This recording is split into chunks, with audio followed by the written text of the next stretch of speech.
Hello everyone, greetings of the day. मैं रवि तिवारी। तो आज के सेशन में हम लोग डिस्कशन करेंगे कि 2 महीने में जो एग्जामिनेशंस आपके होने वाले हैं, जैसे कि हम लोग बात करें DFC, CIL, RVONL, GSC, CL, CSEB और यूपीपीसीएल, जो टेंटेटिव डेट्स हम लोगों को मिले हैं 2 से 3 महीने में, ये सारे एग्जामिनेशंस के डेट्स हम लोगों को मिल चुके हैं।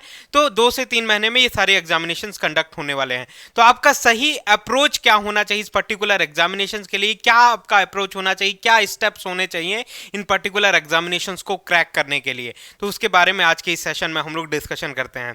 फर्स्ट पॉइंट ये रहता है हमारा कि फर्स्ट स्टडी का स्टेप ये रहना चाहिए कि हम लोग सेल्फ स्टडी कर रहे हैं या फिर कोचिंग इंडस्ट्री से किसी जुड़े हुए हैं, किसी अच्छे कोचिंग से जुड़े हुए हैं। तो दो चीजों में से एक चीजें हम लोगों को पिक करनी है। अब हम लोग कौन सा पिक करें? अगर आप सेल्फ स्टडी करते हैं तो नो डाउट आप कर सकते हैं, कोई बहुत बड़ा तोप नहीं है, आप सेल्फ स्टडी भी कर सकते हैं। लेकिन उसके लिए क्या होगा, आपको टाइम जो है ज्यादा डिवोट करना पड़ेगा। जो चीजें आप साल भर में कवर करेंगे वो किसी कोचिंग से अगर आप जुड़ते हैं तो वो रिड्यूस करके, वो टाइम रिडक्शन करके आपको 6 महीने में वो सारी चीजें सिलेबस आपका कंप्लीशन करा के 6 से 7 महीने में आपको जो है उस पर्टिकुलर एग्जामिनेशन के लिए कैपेबल बना देता है। तो आपका फर्स्ट स्टेप ये रहना चाहिए कि इन दोनों चीजों में आपको क्या चूज करना है। यह आपका पर्सनल प्रेफरेंस है, आप जिस चीज को ज्यादा प्रीफर करते हैं वो चूज कर सकते हैं। बहुत सारे स्टूडेंट्स हैं जो सिलेक्शन पाए हुए हैं, सेल्फ स्टडी करके भी सिलेक्शन पाए हुए हैं। तो ये आपकी कैपेबिलिटीज पे डिपेंड करता है कि आप कितना जो है कैपेबल हैं चीजों को लर्न करने के लिए और आपकी अंडरस्टैंडिंग कितनी है सब्जेक्ट को लेके। तो एक ओवरव्यू अगर हम लोगों को लेना है तो 6 महीने में अगर हम लोग इलेक्ट्रिकल इंजीनियरिंग के सिलेबस को देखें तो कोई भी कोचिंग इंडस्ट्री जेई और एई के सिलेबस को कंप्लीट रूप से 6 से 7 महीने में कवर कर सकती है। तो ये जो होता है आपका पर्सनल पॉइंट हो गया। अब सेकंड हम लोग बात करें कि क्लासेस, नोट्स और बुकलेट प्रैक्टिस। सेकंड आपका स्टेप ये रहना चाहिए कि अगर सपोज करिए हम लोग for the time being consider करते हैं कि आपने कोई कोचिंग सेंटर ज्वाइन कर लिया, किसी फैकल्टी के लेक्चर्स आप वॉच कर रहे हैं, तो उन लेक्चर्स को आपको हैंड रिटन नोट्स, खुद के नोट्स होने चाहिए आपको। जो नोट्स हम लोग कोचिंग इंडस्ट्री से प्रोवाइड करते हैं या फिर बुकलेट वगैरह प्रोवाइड करते हैं वो तो है ही है, लेकिन आपका सेल्फ का एक्टिवेशन होना चाहिए, सेल्फ इवेल्युएशन होना चाहिए। वहां पे आपको सारी चीजें खुद से, खुद के नोट्स में प्रॉपरली अरेंज करके लिखनी है, जिससे किसी भी तरीके का फ्यूचर में कोई डाउट आ रहा है तो उस चीज को आप पर्टिकुलरली उस नोट्स में खोल के देख सकें। तो पहले आपको क्लासेस के नोट्स जो हो रहे हैं वो प्रॉपरली प्रिपेयर करने हैं, प्रॉपरली क्लासेस आपको वॉच करने हैं।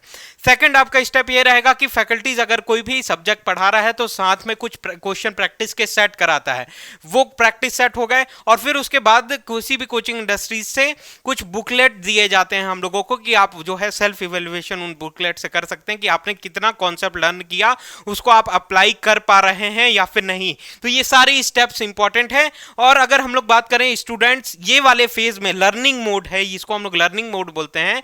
तो इस फेज में बहुत इंजॉय करते हैं सब्जेक्ट को लर्न करने के लिए, क्योंकि अगर ग्रेजुएशन के इमीडिएटली बाद हम लोग प्रिपरेशन में आते हैं या फिर आपके डिप्लोमा के इमीडिएटली बाद हम लोग प्रिपरेशन में उतरते हैं तो नई नई चीजें हम लोगों को सीखने के लिए मिलती हैं इलेक्ट्रिकल इंजीनियरिंग में। क्योंकि कॉलेजेस में हम लोग कितना समझते हैं, कितना रीड करते हैं, वो आपको बेहतर रूप से पता है। तो कोचिंग इंडस्ट्रीज में आते हैं या फिर किसी भी फैकल्टी को आप प्रिफर करते हैं कॉम्पिटिटिव एग्जामिनेशन की दुनिया में, तो नई नई चीजें, फिजिकल रियलिटी हम लोगों को पता चलती है कि इलेक्ट्रिकल इंजीनियरिंग या फिर किसी भी इंजीनियरिंग में क्या क्या नई चीजें हैं, और बहुत सारी नई चीजें हम लोगों को सीखने के लिए मिलती हैं। तो ये बहुत इंजॉयबल फेज होता है। लेकिन इस क्लासेस अटेंड करने के बाद आप नोट्स प्रिपेयर कर रहे हैं और बुकलेट प्रैक्टिस, यहां पे स्टूडेंट डिफिकल्टी महसूस करते हैं बुकलेट प्रैक्टिस में, क्योंकि ये वाला जो पार्ट होता है ये एप्लीकेशन पार्ट होता है। यहाँ पे या इस फेज में क्लासेस में या फिर नोट्स प्रिपरेशन में फैकल्टी आपके सामने मेंटेन रहेगा और उसका फैकल्टी का प्रॉपरली इनपुट आपके तरफ बना रहता है। लेकिन ये इस एप्लीकेशन पार्ट में जाए बुकलेट प्रैक्टिस में, तो कहीं ना कहीं फैकल्टी जो होता है ये सारी चीजें आपको खुद से परफॉर्म करनी पड़ेंगी। आपको घर में बुकलेट प्रिपरेशन करना पड़ेगा, जितने भी क्वेश्चन है सेल्फ सॉल्व करने पड़ेंगे। फिर जब डाउट आ रहा है तो आप फैकल्टी से इन्वॉल्व होकर वो सारे डाउट्स आप क्लियर कर सकते हैं। तो ये थोड़ा फ्रिक्शन वाला पार्ट रहता है। तो ये भी जो कि इंपॉर्टेंट पार्ट है, बहुत ज्यादा इंपॉर्टेंट है प्रिपरेशन के स्ट्रेटजीज में, स्टेप्स में। बहुत सारे स्टूडेंट इसी फेज में अटके रह जाते हैं, क्लासेस ही बार बार वो वॉच कर रहे हैं। अगर ऑनलाइन की बात करें तो रिकॉर्डेड लेक्चर्स हैं तो वो बार बार वॉच कर रहे हैं, या फिर लाइव लेक्चर्स हैं रिकॉर्डेड फॉर्म में अवेलेबल हैं, बार बार वो लेक्चर में ही, क्योंकि उनको नई चीजें सीखने के लिए मिल रही हैं।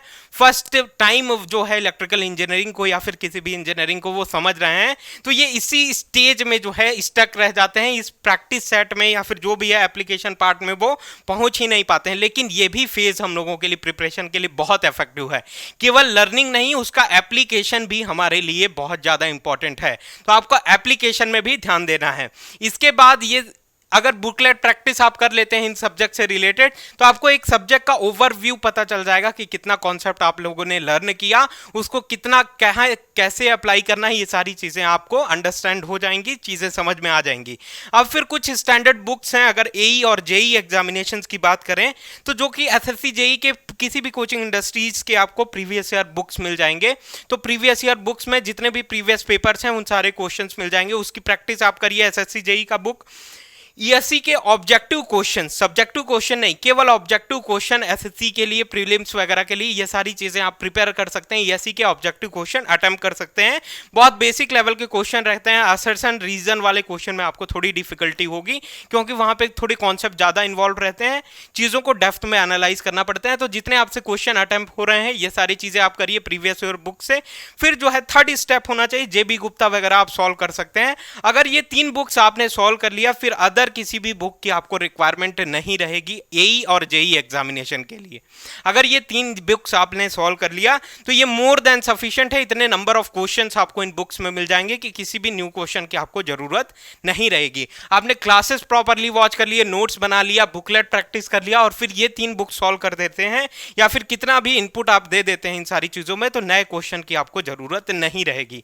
फिर इसके बाद जो आता है, यहां पे हम लोगों को मोर जो है एफर्ट लगाना पड़ता है, क्योंकि ये सबसे ज्यादा फ्रिक्शन वाला पार्ट रहता है, ऑनलाइन टेस्ट सीरीज। और ये इंपॉर्टेंट पार्ट है किसी भी एग्जामिनेशन के प्रिपरेशन में, ऑनलाइन टेस्ट सीरीज। यहां पे फैकल्टीज का इन्वॉल्वमेंट जीरो रहता है, फैकल्टीज आपसे इन्वॉल्व नहीं रहेंगी। आपको खुद से घर में बैठ के और 2 से 3 घंटे जितने भी एग्जाम का ड्यूरेशन रहता है उतने घंटे में ऑनलाइन टेस्ट सीरीज के क्वेश्चन अटेम्प्ट करने हैं। नए क्वेश्चन आएंगे, आपको फ्रिक्शन फुल, आपको एकदम डिफिकल्टी तो बहुत ज्यादा महसूस होगी, फ्रिक्शन भी बहुत ज्यादा महसूस होगा, आपके मार्क्स स्टार्टिंग में कम आएंगे, लेकिन इन्हीं टेस्ट सीरीज के थ्रू जो है हम लोग ग्रेजुअल अपने में इंप्रूवमेंट कर सकते हैं, और एक अपने आप में इंप्रूवमेंट करके अपने को इस लेवल से इस लेवल में पहुंच सकते हैं, और कॉम्पिटिटिव एग्जामिनेशंस की दुनिया में हम लोग उतर सकते हैं और एक बेटर परफॉर्मेंस दे सकते हैं। तो ये वाला जो है यहाँ पे फैकल्टीज का इन्वॉल्वमेंट नहीं रहता, ये सारी चीजें आपको सेल्फ इंप्रूवमेंट करना पड़ेगा। आप टेस्ट सीरीज दीजिए, आपका 0 मार्क्स आएगा, नेगेटिव मार्क्स आएगा, लेकिन नो प्रॉब्लम। 0 मार्क्स भी आ रहे हैं तब भी आप उस चीज को एक्सेप्ट करिए, सेल्फ करेक्शन करिए, और जहां पे जिस क्वेश्चन आपसे नहीं बना, प्रीवियस जो आपने नोट्स वगैरह बनाया था, हैंड रिटन नोट्स आपके सेल्फ हैंड रिटन होना चाहिए, वहां पे जाके उन चीजों को रिफर करिए, जिससे एक प्रॉपर इफेक्टिव रिवीजन हम लोग कर सकते हैं, प्रॉपर इफेक्टिव रिवीजन कर सकते हैं। तो ये वाला सीरीज वाला ऑनलाइन टेस्ट सीरीज वाला पार्ट बहुत इंपॉर्टेंट है। इसके बाद यहीं तक हम लोगों को लिमिटेड नहीं रहना है। टेस्ट सीरीज के बाद, टेस्ट सीरीज देने के बाद हम लोगों को सेल्फ इवैल्यूएशन करना है कि कौन से क्वेश्चन में हम लोग स्ट्रांग है, कौन से पोर्शन में किस रीजन के सब्जेक्ट के किस रीजन के क्वेश्चंस हम लोगों से नहीं बन रहे हैं। तो उन कॉन्सेप्ट को आपको प्रॉपरली फिर से रिवाइज करना है, या फिर जिस टॉपिक में आप कमजोर हैं तो उसमें के लिए कोई स्टैंडर्ड बुक वगैरह रेफर कर सकते हैं, या फिर किसी और फैकल्टीज के फिर से लेक्चर्स वगैरह देख सकते हैं। तो यहाँ पे हम लोगों को सेल्फ इवैल्यूएशन एंड करेक्शन वाला पार्ट आता है। जो चीजें आप लोगों ने इन पार्ट में नहीं सीखा, कोई नए क्वेश्चंस आपको दिखे तो वहां पे आप करेक्शन करके उन सारी चीजों को नोट्स में फिर से ऐड करिए, जिसको हम लोग बोलते हैं वैल्यू एडिशन। वैल्यू एडिशन की आप जितनी भी चीजें नई सीखे हुए हैं उनको नोट्स में फिर से ऐड करिए, और अपने नोट्स को जो है प्रॉपरली बनाइए कि आप एग्जामिनेशंस में अपना बेटर परफॉर्मेंस दे सकें। जेनिक की हम लोग बात करें तो जेनिक के एजुकेशन अगर यूट्यूब चैनल पे आप जाते हैं तो चकदे सीरीज या फिर महाकुंभ सीरीज के कुछ एपिसोड रखे हुए हैं, और चकदे सीरीज फिर से स्टार्ट हो रही है, महाकुंभ सीरीज रनिंग है। तो यहां से अगर आप ऑनलाइन टेस्ट सीरीज, यहां पे हम लोगों ने 30 to 40 क्वेश्चन, 45 क्वेश्चन, 50 क्वेश्चन का एक सेट बना के ऑन 120 मिनट्स या फिर उससे ज्यादा ही टाइम्स में हम लोगों ने डिस्कशन किया, डिटेल्ड डिस्कशन किया, और वहां पे जितने भी सब्जेक्ट के कॉन्सेप्ट थे वहां रिटेन करने की हम लोग कोशिश किए। तो एक रिवीजन के लिए बहुत इफेक्टिव हो सकते हैं आप लोगों के लिए ये सीरीज। तो जेनिक एजुकेशन के अगर आप जेईई चैनल के प्लेलिस्ट को चेक करते हैं तो आपको चकदे सीरीज और महाकुंभ सीरीज देखने के लिए मिल जाएगा, जो कि आपके प्रिपरेशन में बहुत ज्यादा इफेक्टिव हो सकता है। उसके बाद हम लोग बात करें कि अगर आप नोट्स प्रीफर करना चाहते हैं या फिर किसी क्लासेस अटेंड करना चाहते हैं तो जेनिक का लर्निंग ऐप है, जो कि मैं डिस्क्रिप्शन में लिंक वगैरह प्रोवाइड कर दूंगा आप लोगों को। वहां से जाके आप जेनिक लर्निंग ऐप आप डाउनलोड करते हैं तो आपको प्रहार 2.0 या फिर जो भी कोर्सेस जेनिक लॉन्च कर रहा है वो सारी चीजें देखने के लिए मिल जाएंगी।